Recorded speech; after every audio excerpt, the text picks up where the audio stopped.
యేసుక్రీస్తు ప్రశస్త నామమున నా ప్రియ సహోదరి సహోదరులారా, మీకు శుభములు వందనాలు తెలియజేస్తూ ఉన్నాను. ఈరోజు వాగ్దానము కీర్తనలు 145వ కీర్తన 19వ చరణమును ధ్యానం చేసుకుందాము. తన యందు భయభక్తులు గల వారి కోరిక ఆయన నెరవేర్చును. తన యందు భయభక్తులు గల వారి కోరిక ఆయన నెరవేర్చును. తన యందు భయభక్తులు గలవారి కోరిక. దేవుని యందు భయభక్తులు కలిగినటువంటి నీవు ఎన్నో కోరికలు కలిగి ఉన్నావు. అవి దేవుని దృష్టికి మంచి అయి ఉండాలండి. ఏవైతే నువ్వు మంచి కోరికలను కోరుకుంటావో దేవుడు వాటిని నెరవేరుస్తాడు.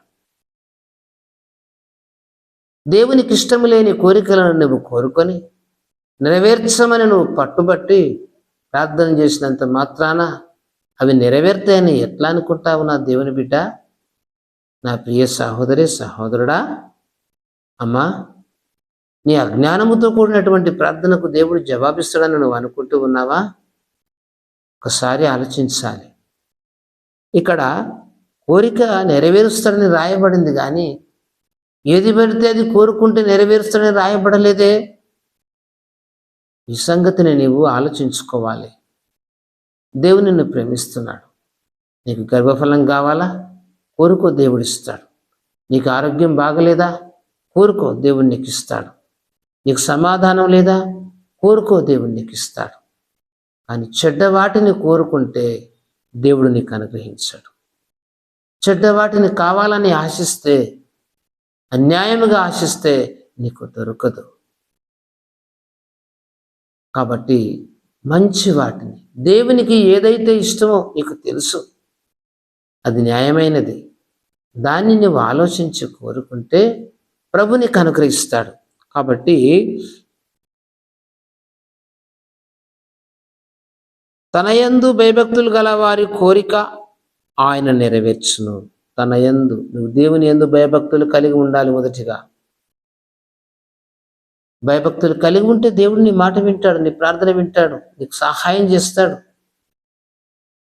భయము భక్తి అంటే దేవుడు అంటే నీకు భయం ఉండాలి. మొదటిగా దేవుడు నన్ను చూస్తున్నాడు, నేను చెడు చేయవద్దు, చెడు మాట్లాడవద్దు, చెడు చూడవద్దు, చెడు వినవద్దు,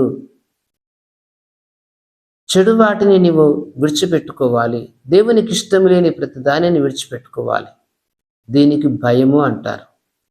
దేవుడు చూస్తున్నాడన్న భయము నీకు కలిగినప్పుడు ఆ చెడు పనిని నీవు నీ అంతట నీవు విడిచిపెట్టుకొని యేసయ్య పాదాల చెంత పశ్చాత్తాపపడి ఈడ్చి విడిచిపెట్టుకుంటావు. దేవా, నేను పాపిని, నేను వ్యభిచారిని, నేను దొంగను, నేను అబద్ధికుణ్ణి, నేను మోసకాన్ని, నేను అన్యాయస్తురాలిని, ప్రభువా నన్ను క్షమించు తండ్రి అని నీ పాపములు ఒప్పుకునేటప్పుడు యేసయ్య నిన్ను క్షమిస్తాడు.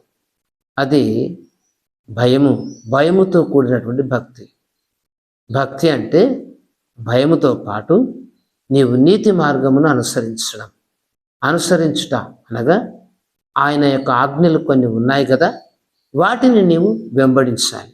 దేవుణ్ణి ఆరాధించడం, దేవుణ్ణి పూజించడం, కీర్తించడం, మహిమపరచడం, ఘనపరచడం, ఆయన తినవద్దనేవి తినకుండా ఉండడం, త్రాగవద్దన్నవి తాగకుండా ఉండడం, చేయవద్దన్న పనులు చేయకుండా ఉండడమే భక్తి. దేవుడు చూస్తున్నాడన్న భయం కలిగి ఉండాలి.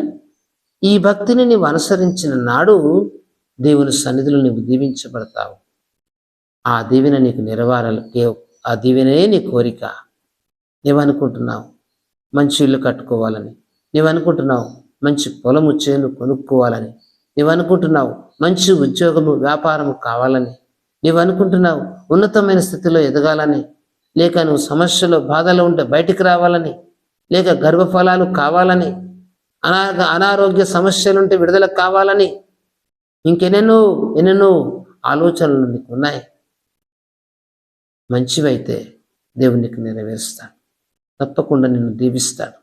ఆయన దీవించడానికి సమర్థుడు, నెరవేర్చడానికి సమర్థుడు. విశ్వాసముంచు. దేవుని యందు భయభక్తులు కలిగి విశ్వాసముంచు.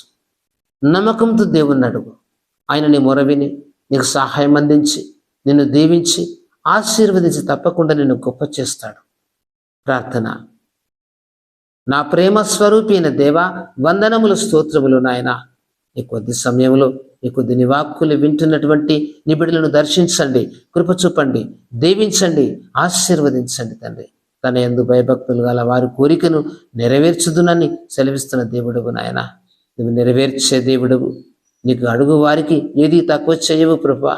నిబిడులు ఏ కొరతలో, ఏ సమస్యలో, ఏ ఇబ్బందిలో, ఏ బాధలో ఉన్నారో, సంతానం లేక బాధపడుతున్న వారు ఉన్నారు, తండ్రి సమస్యల చేత బాధపడుతూ ఉన్నారు, సమాధానం లేక బాధపడుతున్న బిడ్డలు ఉన్నారు, అనారోగ్య సమస్యల చేత, వ్యాధి రోగముల చేత మొత్తబడి బాధపడుతున్న బిడ్డలు ఉన్నారు,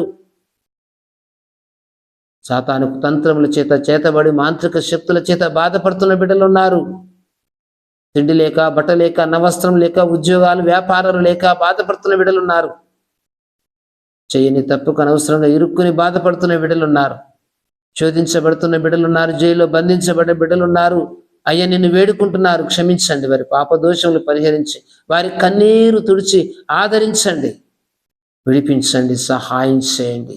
వారి కోరికలు మీరు నెరవేర్చమని యేసు దివ్య నామమున ప్రార్థిస్తున్నాం తండ్రి. ఆమేన్.